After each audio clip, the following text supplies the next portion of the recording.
Okay. Bonjour tout le monde. Je suis Pamela Eastfeld, la présidente de La Paz, and I just want to welcome everyone to our second tradecraft session on I wish I had known going out on our first posting. If you were not able to join us yesterday, please check out the recording of yesterday's session that'll be posted on the YouTube channel. We had a really interesting discussion there as well with a different group of panelists. So definitely some tips and tricks that might have come up there that might not come up here. So worth looking for. Before we start, I just want to acknowledge that I am chairing this meeting from the traditional unceded territory of the Algonquin and Anishinaabe people, and acknowledge and respect them as the past, present, and future guardians and caretakers of these lands.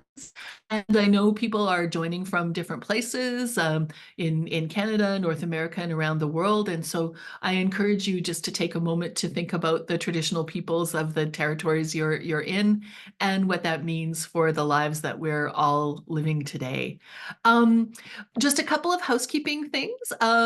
Je pense que la plupart de la présentation sera en anglais, mais soyez à l'aise à poser des questions et faire des commentaires dans la langue de votre choix. If anyone has any issues, let me know. I can do translation or help with anything. But I think everyone is okay with doing questions and comments in whichever official language you prefer. We are recording the session, so your comments everything will be recorded and it's posted on our YouTube channel so people can look at it later. So just be aware, the recordings are not indexed, but at any time somebody could, always share a link. So just, be mindful of that. And if there is anything that anyone wants to bring up that they don't want on the recording, we traditionally have a little moment at the end where we turn off the recording and open up the floor to comments from the panelists or questions from the participants. And worst comes to worst, we do have a little bit of limited editing capacity. So without further ado, I will turn over the floor to our first panelist. I'm going to give everybody a maximum of 10 minutes to speak. Then we'll do Q&A, and then we'll just sort of see where things go. So, Marie-Ève, you're my first victim, and just so you know, while you speak, I may turn off my camera just to be a little bit less distracting. But I will. Thank you so much. Thank you, Pamela, and hello, everyone. Good morning. Good morning, at least here in New York. My name is Marie-Ève Castonguay. N'hésitez pas à poser des questions, à me poser des questions peut-être en français. Il me fera plaisir de répondre en français étant francophone. But yes, I'm based here in New York, representing Canada at the UN, so working from our permanent mission to the UN. I'm responsible for our representation to UNDP, UNFPA, UNICEF, UN Women, and working all things related also to UN reform. I am in my 4th year here in New York. This is my second posting. My first one was in Port-au-Prince, Haiti. So quite different experiences, from a hardship 5 to hardship 1, level 1, let's say. And I'll be happy to speak about those very different experiences. So Port-au-Prince also was a 4-year posting. I was in the development team there, responsible for files like education, the humanitarian counterpart for Ottawa colleagues, and so on. So that's a quick summary of my posting experience. It's really a pleasure to be here this morning because there's a lot of stuff that I think is hugely valuable by engaging informally like this, and a lot of wisdom that I wish I would have known. So happy to try to share some of that.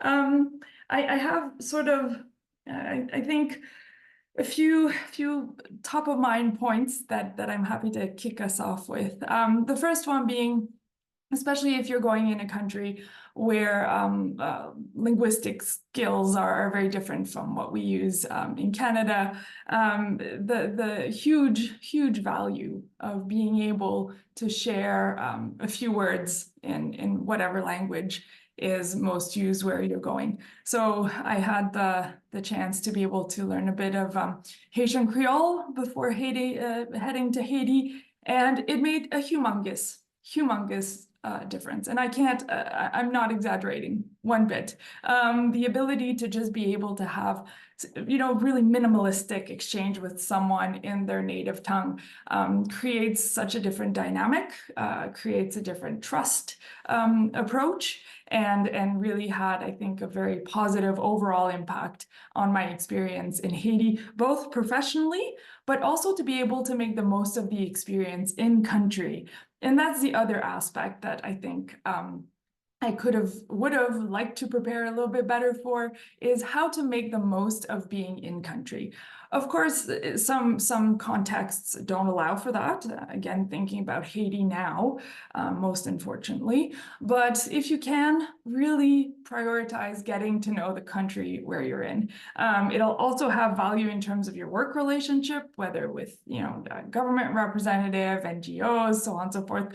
I am speaking a little bit more from a dev perspective, of course, but that ability and that openness to understand a new culture really does have a positive impact on how you do your work, but also overall your enjoyment of being in country. My experiences have always been one where I feel privileged to be able to immerse myself in different places. New York being also a great example of that, as close as it is, that ability we have to immerse ourselves in a new place, especially if the culture is really, really different. It does have great advantages for the work as well. A bit more on the technical side, maybe a logistical side. There are elements that I wish I understood better. First and foremost, the inventory. I call it the dreaded inventory now. And as we're contemplating going back to Ottawa this summer, we're actually going to start working on our inventory right now. And that's a piece of advice that I really hope is maybe more widely shared in terms of preparations. It takes time. It takes time, and the better you do your inventory, the better and easier it's going to be for when you arrive, and for when you pack up again, either on cross-posting or going back to Ottawa. And unfortunately, it's also very helpful too if you have to deal with claims, for example. And that's something that has happened to me. So the time and energy you invest in, setting up a really good, detailed, precise inventory, hopefully won't be needed for claims or stuff like that. But should you need it, it'll be very very, very useful. And so that's one element that I encourage everyone to give due time and energy.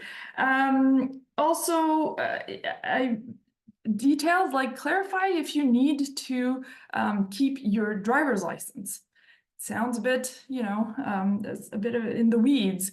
But for example, here coming to New York, I canceled my Canadian Quebec driver's license, being like, oh, it's okay, it's real close, US driver's license, that's fine, it'll be useful in Canada.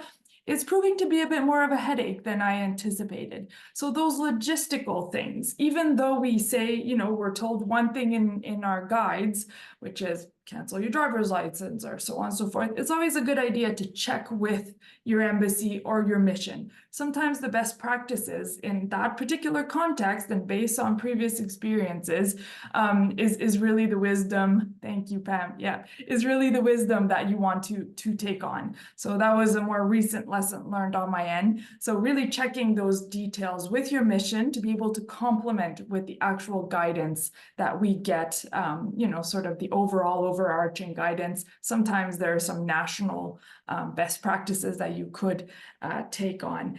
The last point really would be on taking care of your mental health and self-care. Going abroad is a challenge for the best, and sometimes, unfortunately, for the bad. There are challenges around it. There are circumstances in Haiti, for example, that are very, very troubling, that can affect us personally and in some national or local context that you'll be confronted with. And it's important not to minimize the toll that can have on you. And even if you have the best posting possible. There are implications with your family, with your friends, and with taking on such challenges. So making sure that you prioritize your mental health, self-care, know the tools you have, and also rely on colleagues, either at the mission or in other informal networks, with whom you can talk about what you're going through, whether it's culture shock, whether it's adaptation issues. We're all going to face them in postings, and sometimes when you least expect it. For me, it was coming back home from Haiti. That was a challenge. And yes, you're like, yeah, I know there's a shock when you go back home. I can handle it. Nah. Sometimes it catches up to you, and sometimes it has impacts that you don't suspect. So don't minimize that. Take care of it, address it, and enjoy. It's hopefully a fantastic, positive, and really rewarding experience. Thank you. Thank you very much. Sorry, just for Josh who came in there. I'm glad you managed to make it, Josh. I'm just going around the screen. I'm going to go to Rick, and then to you, and then to Emily last, giving you guys 10 minutes just to share your wisdom. And I'm being quite ruthless about the time, just so that we have time for questions. So, Rick, over to you. And you may see me pop in and out with my screen, but I will be right here, keeping and watching for questions in the Q&A box to make sure we get them at the end. So welcome and thanks. Rick, please go ahead. Over to you. Great, fantastic, thank you. Rick Steenweg, I'm in the political stream. I did posting 2016 to Kenya, to Nairobi, and then follow up in 2019 with a cross posting to Vienna for our mission to the OSCE. And I'll be headed out again next year. I'll start language training this fall at Bisson, so hopefully I'll see some of you there. Please come say hello, because you might have seen me and I might not have had a chance to see you yet. I have a number of small items I want to touch upon, probably more of a checklist than some of the depth that Mary-Eve provided. I really appreciated some of her points about assimilation and learning the local language, as well as reverse culture shock. So do take those on board. I'll try not to repeat anything. So first word of advice I would have is about networking, and not just the work-related networking, which of course is important, but also on the social side of things. Learning from the other people at the embassy, but also other diplomats and other people in the local community can really help adjust yourself, but also your spouse and your kids to your new lifestyle and community. So really try to find ways to branch out as quickly as possible, and preferably beyond just other CBS. It can be quite easy for some of us to just get involved in your own embassy community, which, depending where you are, can be very important, but encourage you to move beyond that.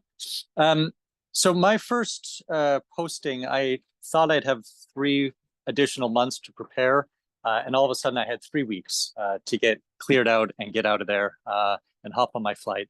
And so this really brought the lesson home how important it was to have a really good organized checklist of everything that you have to accomplish before you leave. This is something you can start way in advance. You can ask others maybe for theirs if they have one. But I mean, more organized people might have it in Excel. I had a piece of paper and just scratch things as I go. But it was just every day looking at this checklist for 20 days and saying, oh, yep.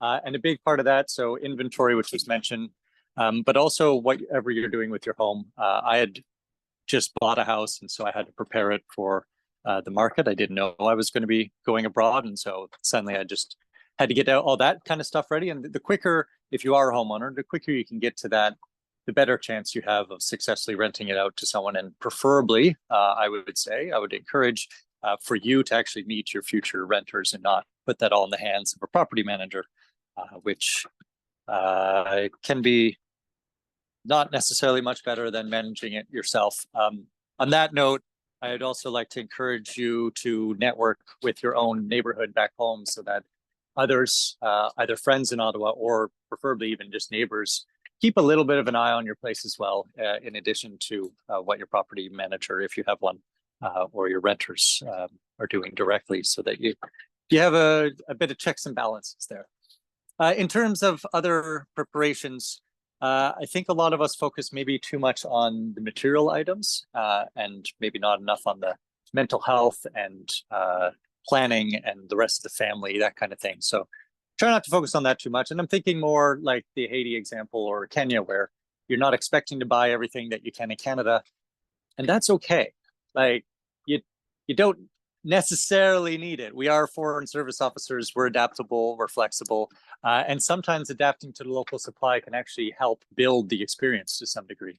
The peanut butter and in Kenya and the coffee directly from Rwanda, I think are better than anything we can get in Canada. And if I brought craft peanut butter into Morgan's coffee, I wouldn't have had that kind of part of the experience. So this doesn't mean you shouldn't bring maple syrup. Bring lots of maple syrup, share it with everybody you can. Everybody seems to love it, especially the European colleagues. As well as perhaps specifically, I would maybe think more about specialty items that you wouldn't be able to get if you have a specific hobby. I'm a cyclist. I brought a few cycling parts, bicycle parts that are just a bit harder to find locally. But otherwise, most places you can get everything. So don't worry too much on that end. Do bring a few things in your air shipment if you have one that are particularly going to help you ease into your new life.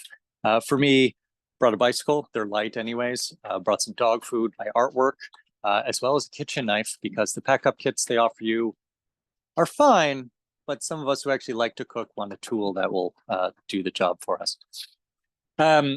Also on the traveling to post kind of theme, I have a dog. He's been on both of my postings with me and is with me now. And I'll put this in my triannual member survey, Pam, but the department doesn't care that you have a pet. They care about your stuff, your car, your furniture, and your kids definitely, but they don't care about your pets. And so the costs of that have to be borne by yourselves. For myself, it was $4,000, I think, for Romeo to come with me. Plus the cost of the vet. And so just add this to your inventory, to your checklist if you do have pets, to get started early, ensuring that they also have whatever immunizations that they might need. Skipping over that. In terms of other preparations, something we might not think about is preparing your friends and loved ones who are staying back home and ensuring they maybe have a bit more idea of the country you're going to, as well, especially any opportunities for them to visit you. I prefer not to come back every few months. Others prefer to come back more regularly to Canada. It can be far, and it limits then your opportunities for traveling more locally, which for me is a huge part of the benefit of being abroad in different places, is being able to travel around the region.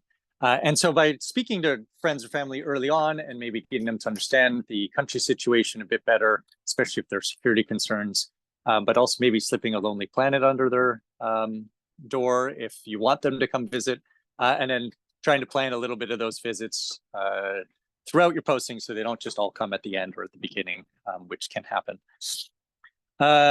Also, on the travel theme, knowing the local security situation can be very important. Sometimes it's good to have as good a knowledge base as our security officers do, so that if they are overzealous in preventing you from traveling to places that are interesting, at least you can have a little bit of a discussion, as sometimes the rules put upon you while abroad can be quite limiting, I've noticed, both in Africa, but also during COVID-19, which hopefully won't happen again. But upon arriving in post, I, as somebody who uses every form of transportation and find them all useful in different times, having a local vehicle, usually for most people in most countries, can be quite important. But the process of getting one can take a very long time. I think it took me a year to get my motorcycle registered in Kenya and 6 months to get a car in Austria due to a shortage of supply. And so the quicker you can get started on this, and these are not the norms necessarily, but just know it can take longer. So try to get things started earlier rather than later. Buying your vehicle, getting your diplomatic ID, registering, that kind of things. And you might want to bring a few spare parts if you know what car you're bringing, if they're cheaper back home. Another tidbit is to hire help. We're all, no matter where you are, there are people out there, professionals who can do some things either better than yourself, or just you don't necessarily have the time. So especially in developing countries, but everywhere, hiring somebody to help unpack or to clean your house on a regular basis, that kind of thing, can just make the adjustment a little easier for you and allow you a bit more spare time to do things that you want to be doing with your spare time. Just quickly, I also want to touch on a question that came up in yesterday's session, I understand, which is about the first 100 days at post. So just a few things that I would do is, one, the whole idea of assimilating that Marie-Ève brought up, but really learning where the events are, visiting a local museum to learn more about the history, maybe reading up a bit on your local country beforehand so you understand those things, going out eating some of the local food, and brushing your language skills can be really useful to appreciate your new environment, making some new friends, of course, as I said earlier.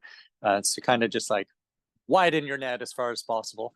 And that makes me think of something you'll learn in the pre-posting course, I think, if you haven't already done it, but this idea of like the emotional roller coaster of getting to a posting, where the first couple months, there's so many new things. There's new food and friends and people and places and everything that usually we're very excited.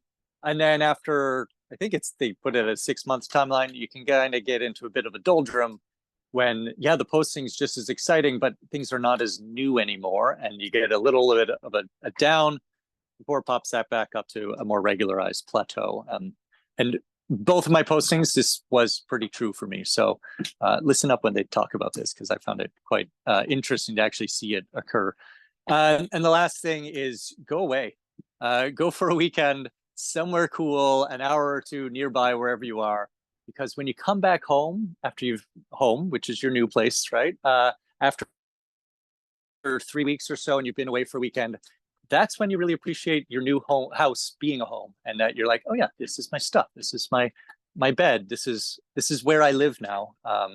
And that can be a great feeling. Plus, you've now just discovered how great your local environment can be for traveling, and hopefully make plans for future weekend travels while you're there.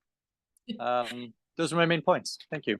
Thanks, Rick. Yeah, the going away after ideally after your stuff has arrived, so that you can kind of have it sort of slightly arranged and then come back, is like, I mean, that's life-changing. Even, I don't have kids or anything, and I always found that makes a huge difference to how comfortable you are before and after. So thank you for all of those tips. Josh, I'll turn over to you. So I just ask you to introduce yourself and share your wisdom. Great. Thanks, Pam. So I'm Josh Cater. I'm currently on my first posting here in Beijing. I am 2 years into it.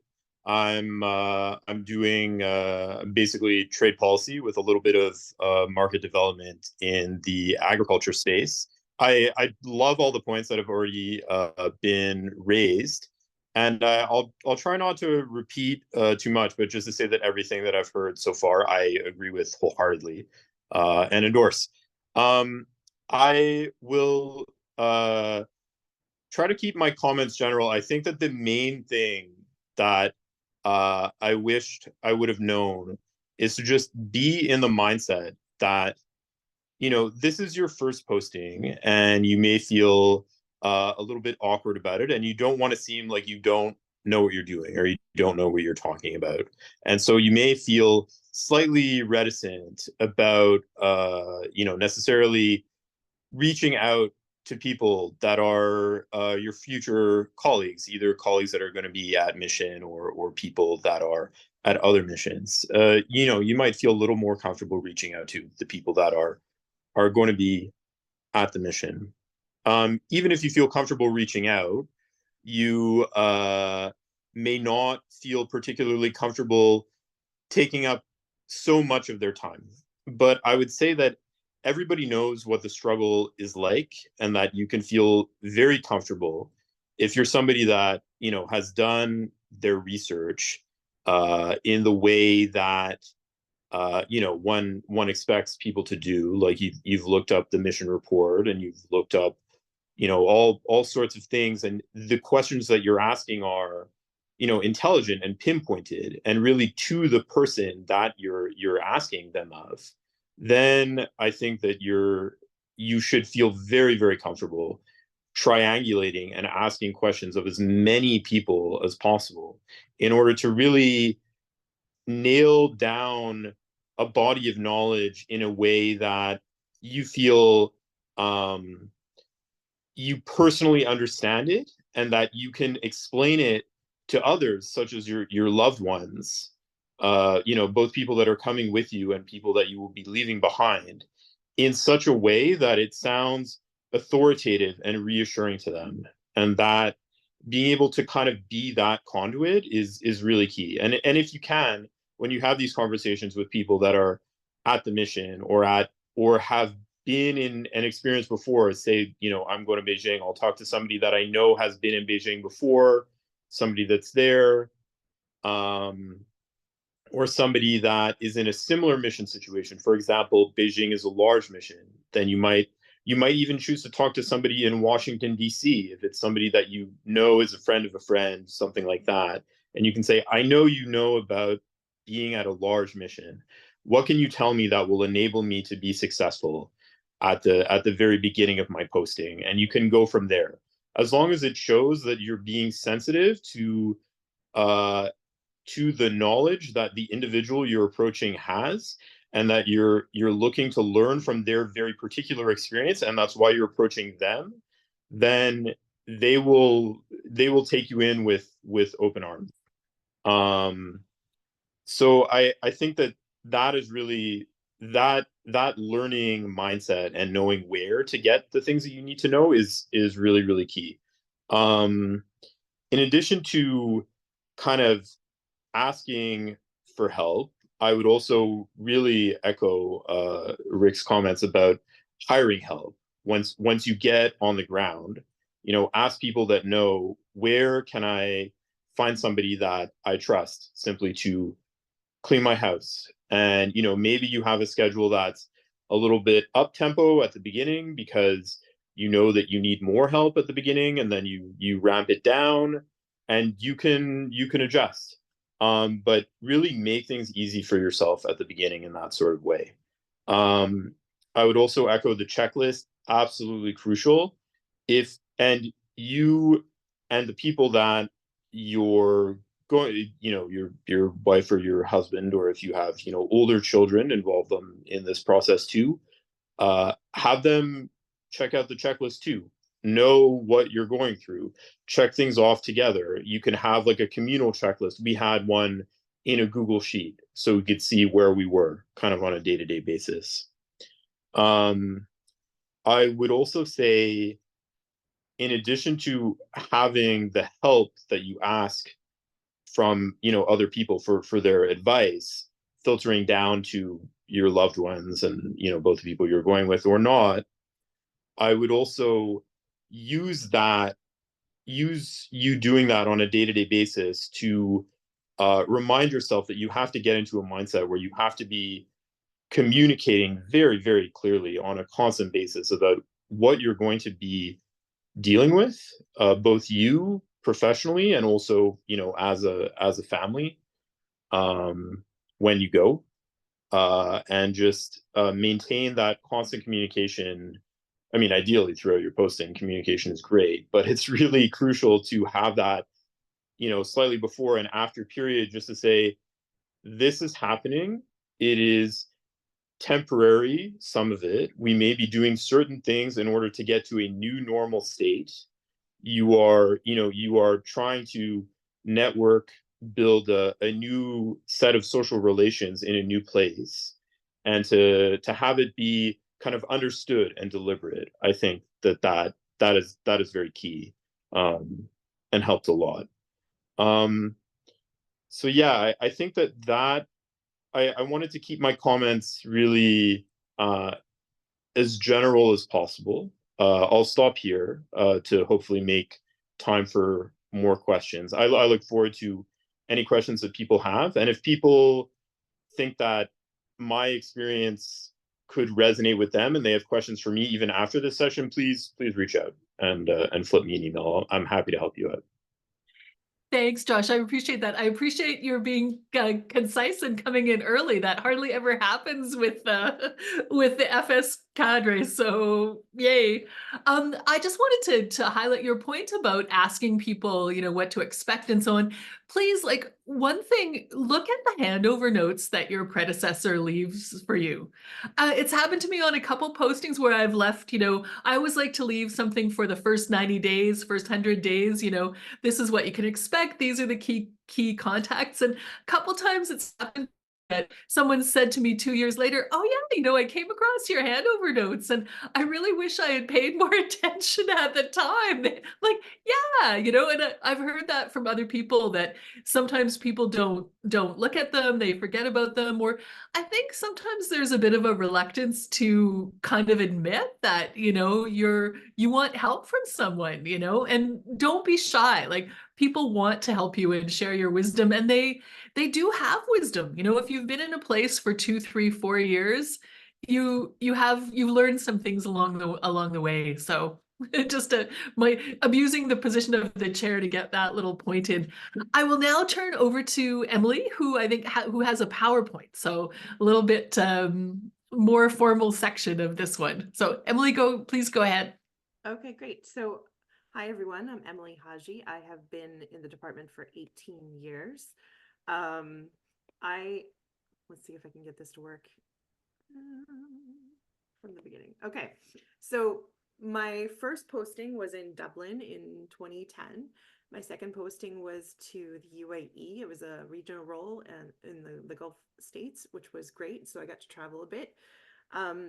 My first posting was an absolute train wreck, and that's okay because I learned so much, and you can learn so much from when things don't go well. So I'm going to try and focus my comments to be more on the positive side and focus on what I learned. But I'm happy to answer any questions after. And honestly, your first posting could be really amazing, and it probably will have amazing points. And there are also times when things don't go so well. So trying to address some of that in here. So in 2010, went to Dublin. Obviously, the weather is amazing. Having spring in February is incredible. There's, lots of wonderful rainbows and everything. It was a small mission, and the position was great because there were a variety of duties, which is excellent for getting a lot of getting your feet wet and really understanding what are some of the things you can do. And, getting to be the acting HOM is always fun when you're an acting EX3. Not a lot of first postings really provide that opportunity. I would say, though, there were a lot of challenges because it's a small mission, and at a small mission, it's hard to really find your support network, I think, sometimes. And in a small mission, things can be amazing, or things can be toxic, and that can really affect you. So when you're at a bigger mission, there's more CBS, there's more LES, more opportunities for spousal employment, a whole bunch of different things that are associated with a big posting. But a small posting gives you opportunity to be the acting HOM. So it's really just a question of what you're interested in. I would say at this mission, we had a spousal employment agreement with the host country, and it hadn't been tested yet. So that was a challenge, especially because the economy wasn't doing so well. I don't know if you remember in 2010, 2008 to 2009 wasn't really the best time. Before that, we had Ireland was the Irish Tiger, I believe they were calling it. So things were a little bit we had ghost towns when we arrived, which was really interesting. There had been this huge expansion of building and construction during the peak of the Irish Tiger, and then unfortunately the money just wasn't there, and you had all these wonderful brand new condos and apartments that were completely empty, and that was really strange. But because of a lot of the economic pressure, we had some anti-immigrant sentiment at the time, and also I would say because of the construction boom. At the time our SQ was renovated, they used amazing materials. Like I believe the HVAC was from Italy or something, which made it interesting because, trying to replace parts or get it fixed can be difficult. but sometimes shortcuts were taken, and that leads to my second slide. So just to go over what I'm going to teach you here, know yourself. Illness is not weakness. Relationships are everything, and failure is not a swear word. You know, we all have failures, and I wouldn't actually use the word failure. I would just say things just don't work out. And we learn from it. And sometimes we learn more from our failures than we do from our successes. And in many cases learn what not to do. So let's go to the next one. Oh, okay. So I just skipped that, but I just want to show you. So this is a picture of the St. Patty's Day parade in 2011, which was interesting because the theme was children chasing out the black dog of depression. So that just kind of sets the scene of what happened. And it was actually a wonderful parade, really fun to watch. So first lesson I would say is know yourself. I considered myself an optimist, someone, you know, who really likes to see the bright side in things. And when I get really stressed, that kind of goes away. So know who you are and try not to lose yourself in your posting, because you will be under so many different strains and stresses, and knowing what you need is very, very key. And also knowing your family members and what their needs are, and them knowing themselves, is really helpful too. So I would say illness is not weakness. You're going to be going under a lot of stress all at once. And sometimes these can be contributing factors when you're going in a posting. There can be financial stresses, perhaps like we had, the daycare subsidy wasn't available to us.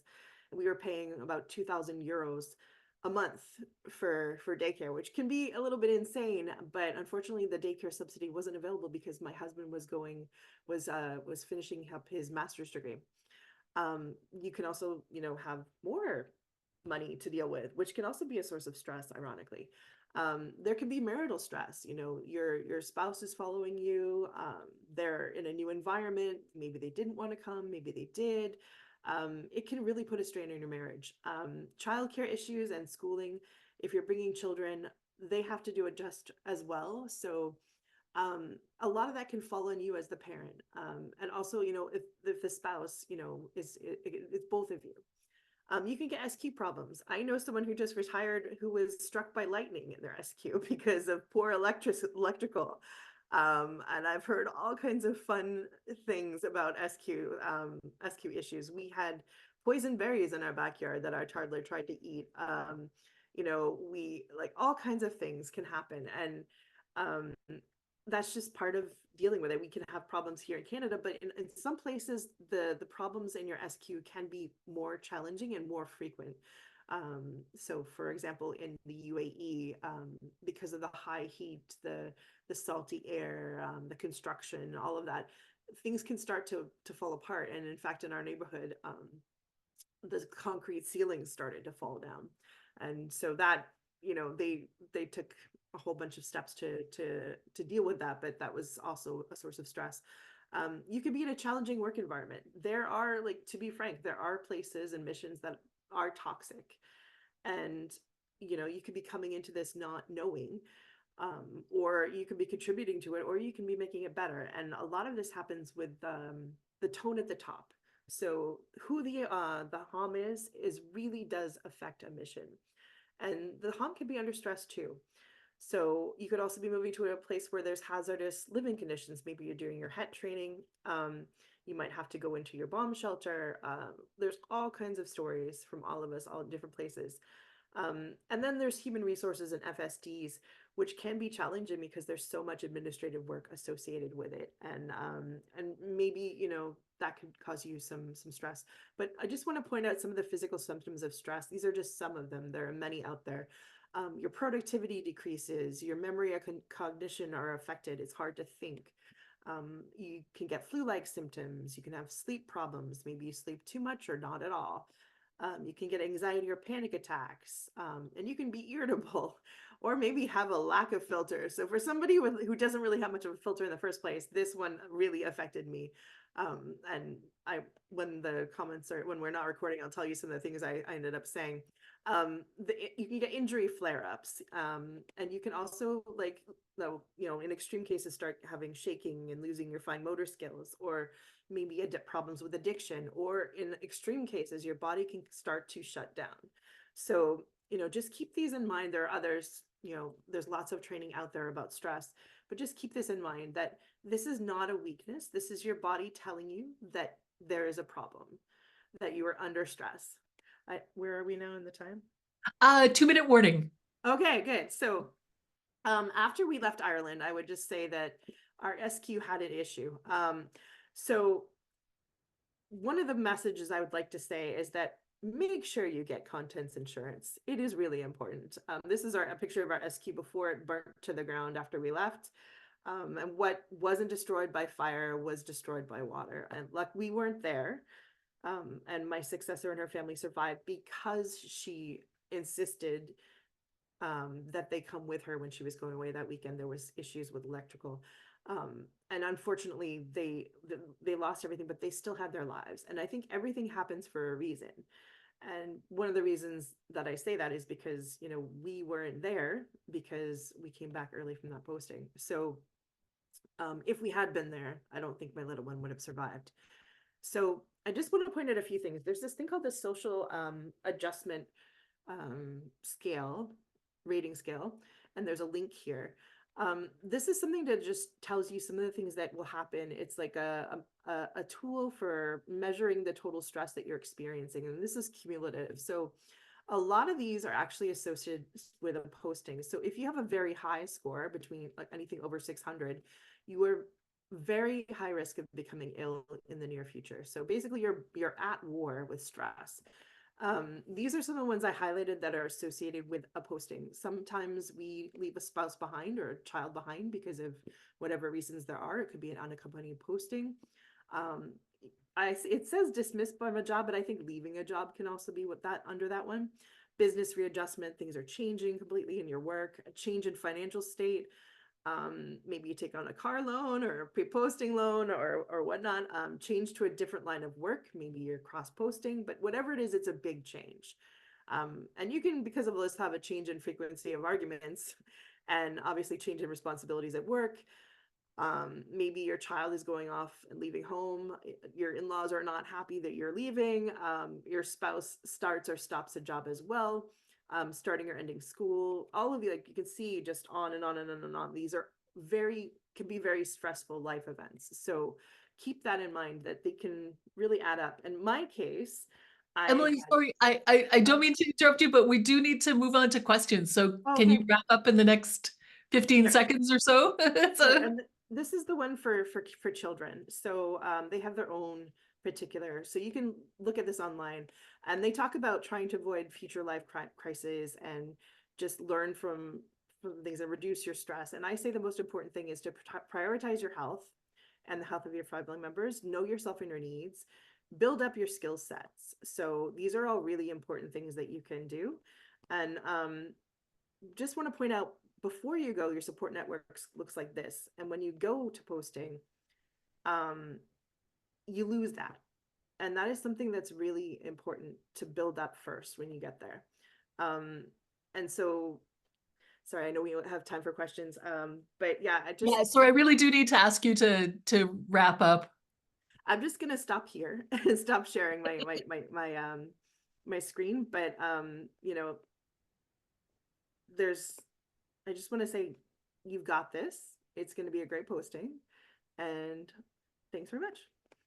Thanks, Emily. I think that those are very important points about, the level of stress associated with being on posting, and, knowing yourself going in and how you are likely to cope, what your default behaviors are when you're under stress will help you a lot. Because, there's going to be positive and negative stress associated with any big move like this. And, I think sometimes it can work both ways, right? Sometimes we blame that stress and that the issues that might cause to us on the atmosphere in a new place.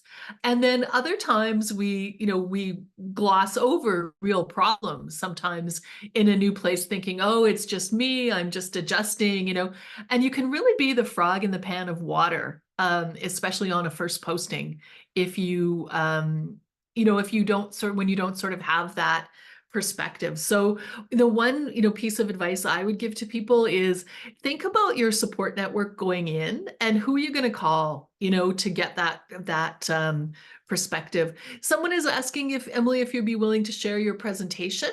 And so maybe if you are, Sure. maybe we could people could email the office and ask for a copy if that's okay. So that's one question that was in there. I see. So we have another question that was submitted specifically on post leave option. I'm still 3 weeks a year, which is very little if we want to enjoy our time at post. Curious to know how many are using the extra 2 weeks versus the money. I'm told overtime is discouraged, so not sure it can compensate. Listen, as your PAFSO president, I got to say to you, if you are working overtime, it doesn't matter if it's discouraged, you are entitled to claim it. And I mean, there has to be, you're entitled, you should be able to choose whether it's time or money. But of course, in practical terms, there's going to be some give and take, right? If you've got 3 months of overtime, they're probably not going to be able to allow you to be away for that amount. So, there'll be a discussion between you and your manager, what portion will be in time and what will be in cash. But really, like, claim your overtime. And if you're being asked to monitor your BlackBerry like late at night and things like that, I mean, I'm always amazed when I see people posting sometimes on the Facebook group saying, I got an email at 11:30 at night saying that they wanted something for 7:30 the next morning. And my answer is like, what the heck are you doing looking at your BlackBerry at 11:30 at night? And at a minimum, I mean, I hope you were told to do that, and I hope you're on standby and you're getting paid standby pay, and you are, you're claiming your callback and everything, because, and here I'm going to be a little bit so presidentish about it all, and put on my union hat. When you do that, if you work for free and you take calls at all hours of the day or night, especially if you don't claim for it, it's not just you who suffers, it's also the collective when that becomes the normal. So, you're harming your colleagues by doing that. So please, if someone is tasking you at 11:30 at night, go back to them and say, if you feel you need to do it, okay, I'm going to do this, and it's going to take me 2 hours of overtime.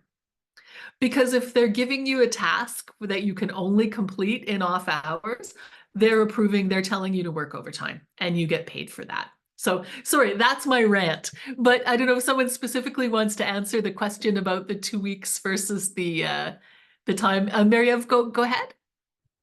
Thank you, Pamela. Thank you so much. And yeah, that's a great question. And I'll echo what Rick shared in the chat. I'm not too sure if that's visible to participants, but as Rick mentioned, I also recommend taking the time instead of the cash. It's a personal choice, of course. We all have very differing financial realities, very understandably. But personally, every single time I've taken the time, I've really appreciated, again, echoing a point made by Rick, in that, amazing opportunity to discover your surroundings or neighboring countries, if that's a possibility. So that's also been my experience. Always really appreciated taking the time. Also, at the end of the posting, like what I'm currently living, I am going to take the balance in cash. So, that's a little helpful bonus there to face some of the costs as you leave and return home. But yep, echoing Rick on this, and that's also been my preference. Thank you. Yeah, that makes sense. But I think you want to look at what the value of your ticket is versus the value of your money, right? Because the other option, you might even be able to take 2 weeks of leave without pay. And if your ticket is going to be like 5 times the value of your weekly take-home pay, depending where you are in the pay scale and where you are at post, that may be an option as well. But honestly, claim your overtime and use the comp time. I think most managers are used to that at the time. Emily, sorry, I didn't mean to hop over you there. No, I just want to add to that. I was on maternity leave until I started at my posting. I don't recommend this, going straight from maternity leave to a posting. But I had to come back for some training, and I was able to negotiate with my future manager that that time I've spent in training, I would get later in leave. So that could be an option too if anyone needs to look at that. But you can always, you know, take the time, cash it out later. So whereas you can't go the opposite way. Yeah. Yeah, and some managers are, I mean, you know, they tend to have a short time horizon. So it's like if you say, okay, I'm claiming this, but I'm going to take it in time, that's a little bit less frightening to them than, oh my God, there's going to be a bill, right? And they don't necessarily calculate, oh, wait a minute, at some point, if I don't let them take the time, they are going to get cashed out. But you know, that's the manager's responsibility to be aware of those kinds of things. Folks, I don't see any other questions, so I encourage you to send them in. Or if, I mean, there's 20 participants, so if anybody would like to talk, feel free. You could put up your hand, and I can ask Marty to make you a panelist, so you can come and join us and talk live. With the awareness that you will be recording. But maybe I will go back. I'll just go around the group here and ask, did you guys were there any points that came up from anything in the discussion that you wanted to raise? Emily, go ahead. Anything that hot pursuit from the discussion? I did want to say when there were some great points about you know, bringing a chef's knife if you're you know, if you're a cook, and for us, when you're going with with a child, it's great to bring things to set up their bedroom on the airplane, especially if you have extra luggage, so like bedding, or even like stickers or decals for the wall. Like we brought Harry Potter stickers when we went to the UAE. It really helps your children to adjust. And it helps you too, because sometimes like the backup kit, it's a little scratchy, the sheets. So it's nice to have your own bed materials. Yeah, yeah, that's for sure. I mean, I think, you know, a lot of this comes down to knowing yourself, right? And knowing what's important to you, what's important to your family. I know it's ridiculous, but I always like to do a Costco run, and I always like to have canned tuna. I like a particular type of canned tuna in water, and you can almost always get some canned tuna at every post, but sometimes like it will disappear, or it'll be weird, or it'll be like, and you know, I just want to, it ships well, it's not expensive. I always want to take it with me, and people laugh at me like, why are you shipping canned tuna to Poland? I did, and I was happy with it. Anybody else, any hot pursuit comments, follow up from the discussion? Rick, go ahead. Thank you, Pam. Okay, I guess a double hot pursuit. One off the bringing things with you to post.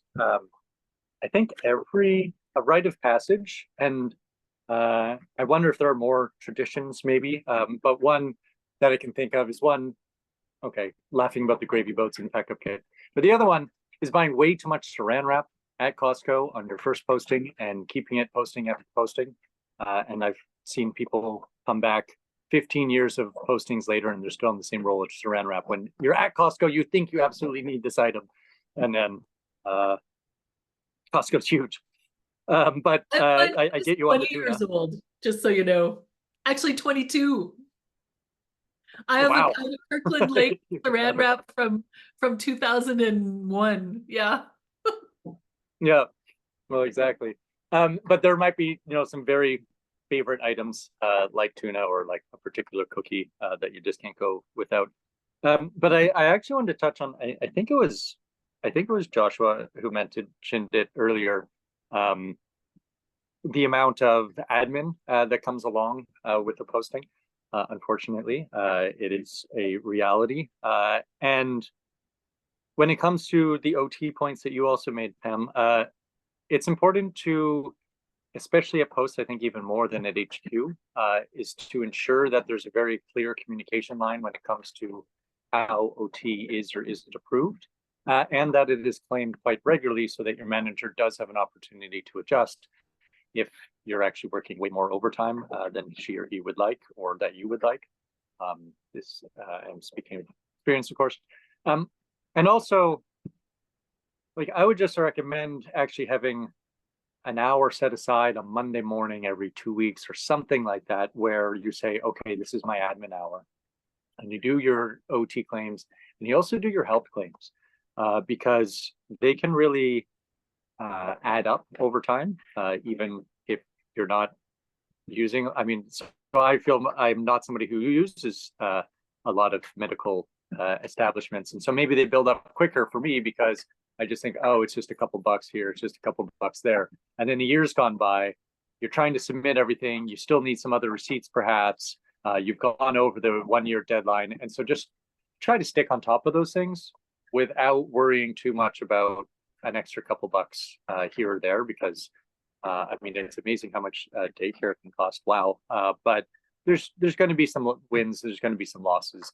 I feel currently looking at the medical insurance thing, it's just not worth my mental health to worry about giving everything back from my postings, because it's just not going to happen.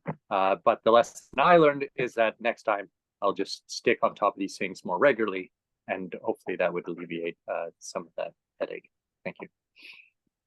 Marie-Ève, go ahead, and then Josh, and then Emily. Thank you very much. I think I just wanted to jump on a point Rick made earlier about, vacations and going back to Canada or not going back to Canada. Personally, my experience was that returning to Canada, as fantastic as it is to reconnect with family, friends, your network, and keeping some roots there is great. It's important. But to me, it rarely felt like a vacation. It rarely felt like a moment where I could rest, where I could sort of recuperate, because personally, I found it hard to try to find time to see everyone and try to have time for quality moments with your family and so on and so forth. So for me, it was really important to find that balance between actual vacations where I can, get some R&R and maintaining those links and visiting home. So that was something that was a bit more of a challenging lesson. It's always a bit, personally, I felt some guilt about not going back home and not feeling that it was part of my holidays, but you can come to terms with that and find a good balance around it. And it's helped me a great deal. So thank you. Thank you. Thanks. Joshua, go ahead. So, Yeah, I just wanted to follow on what Rick was saying about admin time. I think, especially on your first posting, even though you may have been told by, various HR people how you may be expected to fill certain things out, it may not always jibe with the way that you actually will need to fill things out in order for things to fly through the system as easily as possible. And so that comes by, as I was kind of really emphasizing before, talking to as many people as possible in the very same situation that you find yourself in. So ideally colleagues at mission, people around you on the team, and really early on realizing that, I mean, me coming to China, especially with, there was a quarantine, there were all sorts of specificities surrounding COVID that made it so that there was an extra administrative burden. And so for me, I would say it was probably slower than most just getting up and running. But an average for people here coming to China during COVID time to kind of shed that administrative layer was, plus minus 3 weeks. And you're not really expecting that when you come out. You're expecting to come out and be relatively effective. But you kind of have to give yourself a little bit of time at the beginning. Maybe not going to be 3 weeks, maybe going to be something a little bit less than that. But if you set yourself up properly and you're comfortable with all of the systems, then you're not going to struggle later on where you're like, oh my God, I didn't even know that existed. And so there are various provisions that I had no idea even existed, because I didn't even know to ask about them until somebody mentioned them in passing. So you're really going to want to have a lot of those admin conversations with your colleagues as often as possible, and have a buddy at the keyboard if you need that, just to get something through the first time. And that's fine. Everybody's dealt with it. Everybody knows it's annoying. Everybody talks about it all the time. So don't hesitate and take that time. Thanks, Josh. Yeah, that's important. I mean, did you keep a list of those things that popped up for you when you first arrived? Because I think that's one thing that's very useful to do when you arrive at a post, like the things that strike you in that initial period, keep a list, because when when your successor comes, that will help them, right? And we all forget, like we get used to things and it becomes the new normal, and you forget what a surprise it was that, I remember in Poland, like to try to mail a letter was just like ridiculous. So it's like, okay, you get used to it, you find workarounds, but the first time you want to try, it's like, so I think that's a useful thing to do. So we have to say goodbye to Mariev. She has a hard stop at 10, but I think the rest of us can stay a little bit longer. So thank you, Mariev. We really appreciate you making the time, and I know you're very busy there in Permny, so say hi to the gang there for us. Thank you so much. All the best. Thank you. Thanks. Emily, so you had something you wanted to follow up? Yeah, I just wanted to say, really, I missed this in one of my slides, but relationships really are everything. And, your support network is your most important ally against illness, and networking is basically your number one survival skill at post. So, make your family a priority because they're part of your support system. Don't forget you can have colleagues or mentors who can help you. Zed Branch is great. Your MCO will be your best friend, or make them your best friend if you can. And if you don't have an MCO, it would be an MAO, the Management Administrative Officer. Just there are so many people that are there to support you, and I'm happy to help anyone who needs any help. But those sorts of things are really, really key. And I know that's been a lot of people have been saying things like that during this whole thing, but just focus on if you don't have a network, make one. So. Well, and I would say, think about it before you go, right? Like think about, okay, who are your colleagues at headquarters, people that you like. I mean, not necessarily the people who are like your closest friends, but people that you've come into contact with in various things. If you have an issue with your pay or with something, who are you going to call? Who are you going to call for these different things? I mean, I've even heard, from people who are, who are going on posting with a partner, they think about, okay, if we have problems between us at post, do we have somebody? I mean, you may or may not want to use EAP. They're great, but sometimes people don't want to use the government provided services. Do you have a number of somebody who is like a marriage counselor, or even just a friend, or somebody that you're going to be able to go to talk things through? And try to think of those things before you go, before you need them. Because, when you're under stress and you're in a totally new environment, maybe you may not, it'll make life a lot easier. I'm looking at, I don't see any other questions, so maybe I'll just give my final pitch before we sign off and say, PAFSO is here for you, right? Like you can always contact the office and we can give you some advice on dealing with some of these things.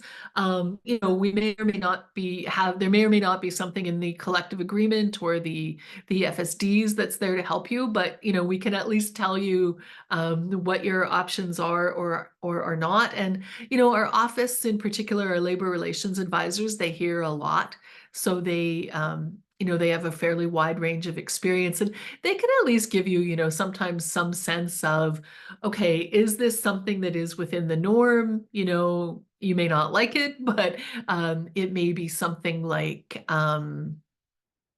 just something that is normal at post, or maybe something that's out of the ordinary, and maybe something that, needs to be dealt with a different way. So I see Emily pointing out in the chat that there are online therapy things like BetterHelp and things like that. You know, good to know about those. There are some psychologists that in Ontario that, you know, I know do Zoom sessions and things like that, and you know, have sort of a workaround if you're a permanent resident of or a deemed resident of Ontario, something like that. They can still see you, you know, if you're overseas. I mean, good to think about all of these things because you know, you may not be aware of what's going to come down the pike. I'm not seeing any other questions, so maybe Marty, I'll say goodbye to everybody and thank you for everyone for coming out. But before we go, Marty, do you want to turn off the